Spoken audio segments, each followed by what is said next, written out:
Hello, I'm sitting down with the Digital Media Lab professional to talk about the Digital Media Lab field. What's your name, sir? I'm John Hargis. All right. So, what do you consider yourself? Digital Media Lab employee, specialist in music and digital arts, or just a librarian? Well, first and foremost, I am an employee of Tacoma Public Library. I work in the Digital Media Lab at the main branch of Tacoma Public Library, and my job title is Digital Instructor. Interesting. What do you mean by Digital Media Lab instructor?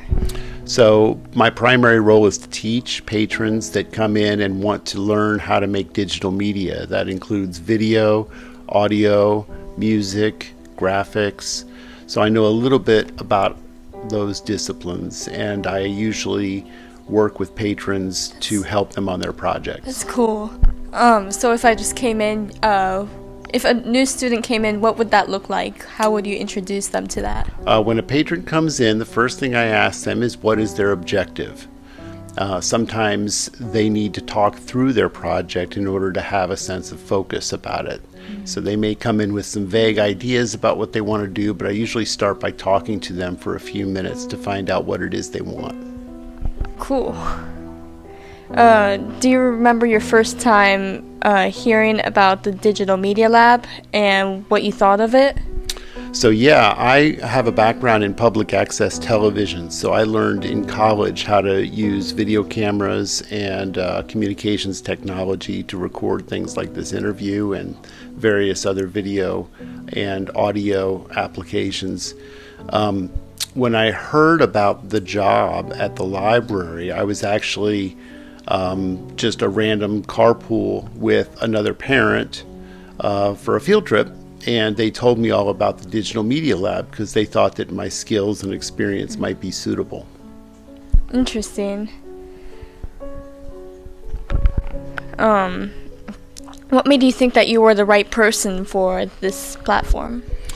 When I went in to volunteer for the Digital Media Center, I found a place where music production was a big part of the day-to-day operations, and they just happened to use the software that I was the most comfortable with, Logic Pro, which runs on Apple computers, the Macintosh computers. And I thought, this could be a good fit. And the day-to-day operation of the lab just really appealed to me. That's pretty cool. Is this job stressful at all? You have to work for a community of people in Tacoma, some of them living on the streets, and I can imagine it would be overwhelming when it's full of people. It can be a real zoo when it's full of people. There have been times when there have been multiple people in the space all recording at the same time, and so it's just this cacophony of noise. But most of the time they didn't care. They just kept recording and just doing their projects. So there were times when you just sort of had to shut out the noise. So it could be a little stressful at times. Were there any times where you ever had to kick someone out because something happened, or? Right. So I created a code of conduct that basically governed behavior of the patrons inside the lab. And if somebody was not following the code of conduct, it was like a 3-strike system. I had cards that I gave them, so if they got a yellow card, that meant it was a warning, and an orange card meant it was serious, and then a red card meant they were kicked out. And I would do one of those maybe every month. I'm pretty sure you have at least one story that's pretty interesting coming from that. Probably the most interesting story is when a person didn't like my rules and started to record, because they, of course, weren't recording the part where I told them they were no longer welcome in the media lab. They wanted to record the exchange of information after the record button was on and after I had said that. And it was a little bit odd. And I just said nothing and just waited for security to show up. Sometimes you just gotta wait for just it to all settle down and stuff. How would you say you balance out your personal responsibilities in life versus your life working in the digital media lab? Is it hard at all? Well, a lot of what I do in the media lab is stuff that I've always been interested in anyway, so a lot of days don't even feel like work at all. But I like to, when I go home, I like to listen to podcasts and other things to relax. I like to just basically do a little reading, but mostly podcasts and just relaxation things. So yeah, I try to decompress after work every day. So, how did your previous jobs prepare you for this one? Well, when I graduated from college, like I mentioned earlier, I worked in public access television. After that, I worked for the city government, for the city of Tacoma for a little while, and then I became a private music teacher.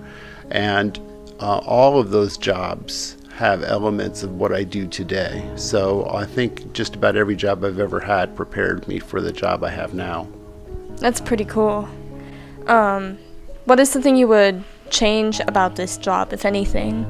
Well, right now, the Digital Media Lab is not open every day of the week.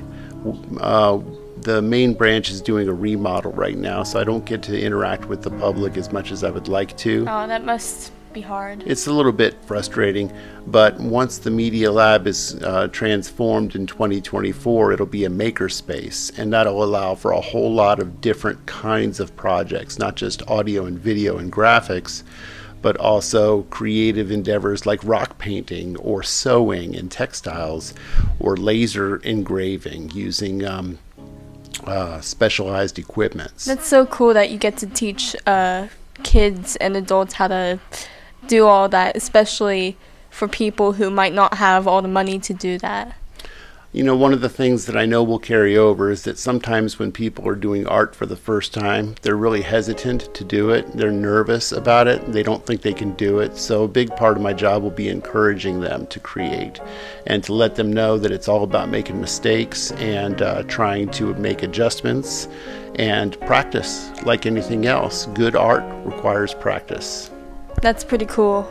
And yeah, I think that's it. Okay, thank you.